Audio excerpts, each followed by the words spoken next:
क्या बेटियों को पिता की पैतृक संपत्ति में हिस्सा मिल सकता है और कैसे मिलेगा? ये सवाल बहुत से लोगों के दिमाग में होता है। तो आपकी जानकारी के लिए बता दूं कि बेटियों को जन्म लेने के साथ ही उनके पिता के पास यदि कोई पैतृक संपत्ति है तो उसमें बेटों के बराबर ही हिस्सा मिलता है।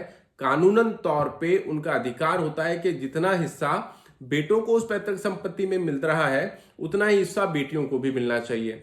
अब उदाहरण के लिए समझिए कि किसी पिता के पास कोई पैतृक संपत्ति है और उसके 4 संतान हैं जिनमें से 2 पुत्र हैं और 2 पुत्रियां हैं।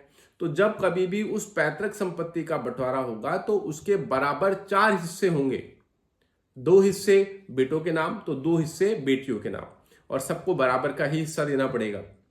ये जरूरी नहीं है कि किसी बेटी की शादी हो गई है, विवाह हो गया है तो विवाह के बाद उसका हिस्से में अधिकार खत्म हो जाएगा। उसका हिस्से में अधिकार कतई खत्म नहीं होता है, हिस्से में अधिकार यथावत बना रहता है।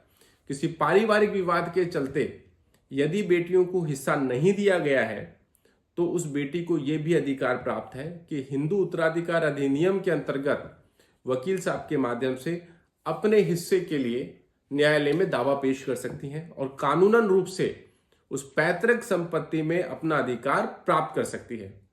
तो इस प्रकार की कानूनी जानकारियां आपको लगातार मिलती रहें, इसलिए इस YouTube चैनल को तुरंत सब्सक्राइब करें, वीडियो को लाइक करें, कमेंट करें और ज़्यादा से ज़्यादा शेयर करें ताकि और भी लोगों तक जानकारी पहुंच सके।